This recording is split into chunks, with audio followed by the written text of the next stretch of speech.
Welcome back, everyone. Anyone in the class, anyone in the room, remember that article a couple of months ago about McDonald's doing a sort of pilot project, a test project, where they had taken some new AI system from IBM and they put it into 100 of their drive-through restaurants, and they just wanted to see if it would work well, you know, as a replacement for a human staff member taking orders. And we were talking about sort of the ethics surrounding that, you know, is this taking jobs away from real workers and so on. So now it seems like the test project has finished. Yeah, they've come to the end of their run, and they will be closing down the AI machines on the 26th of July, I think, this year. And so the big news is they would like to explore more options.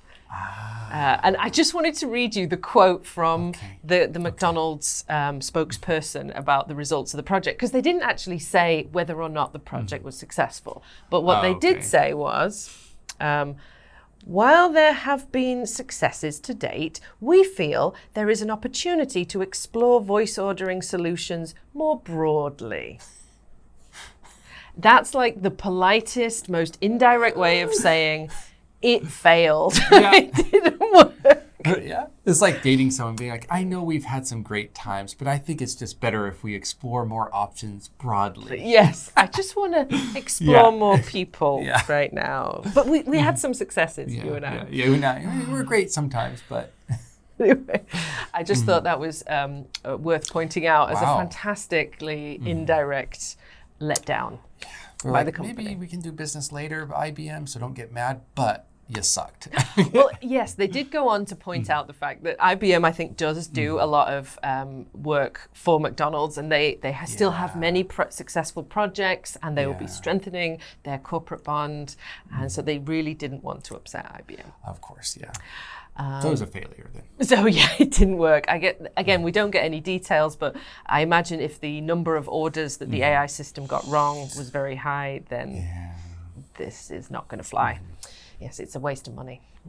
So that was kind of sad, but also a win for anyone who, in the previous article, you know, was supporting real human workers should have these jobs.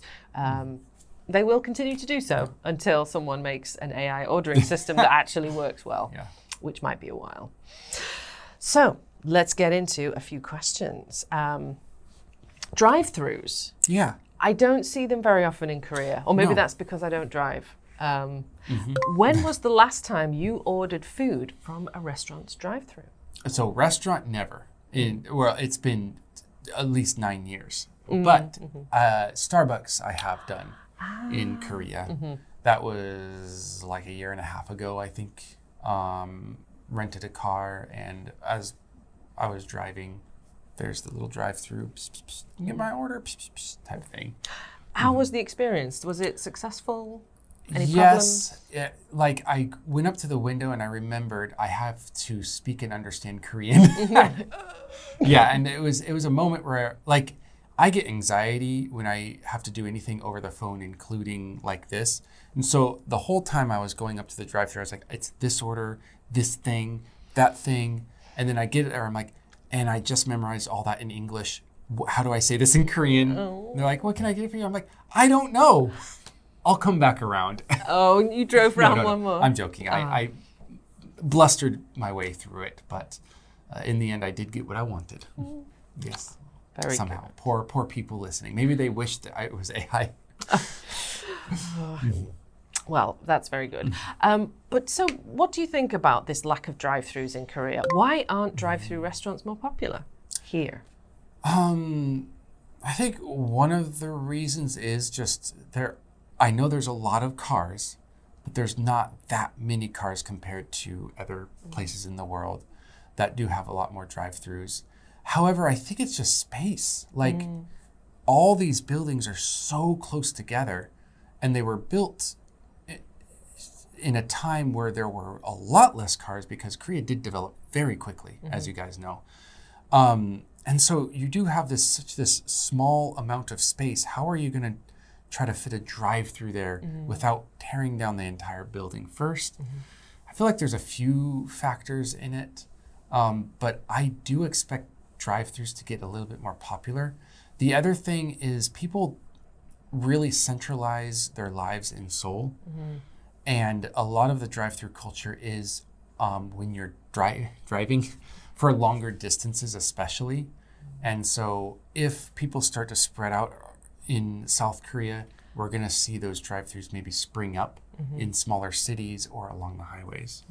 Yeah, I was thinking about even, I have been to motorway rest stops when other people are driving. Obviously, I can't, but even there, I never saw one. And that to me would be the most logical places to build. Yeah. But then in the rest stops, they're very dominated by the more traditional Korean fast foods. You know, the little walnut buns or tteokbokki or hot dog on a stick. You know, that's what Koreans want, I think, not a McDonald's. Ah, so you call them hot dogs on a stick? I don't know. What are they called? What do you Those call things them? in there? In England? Okay, we say corn dog. Ah, yeah. I've heard but hot we dog on don't a say stick a that. lot. Yeah, we don't say corn dog. Interesting. Because where's the corn in it? The breading. Oh, it's cornbread. I never put that together. And it is also a hot dog on a stick. It is basically a hot dog on a stick. So it's time to utilize some of the fantastic vocabulary. We've got to put AI to the side right now because it just isn't ready yet. Maybe one day it will be so good it will take over all of our jobs and learn our English for us and everything, but not yet. So streamline your technique, learn some vocabulary, and come back to see us in the next article. Bye-bye.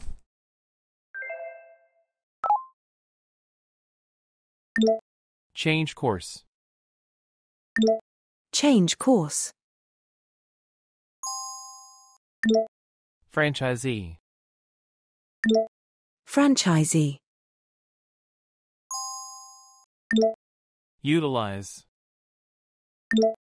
Utilize. Streamline. Streamline. Underwhelming. Underwhelming.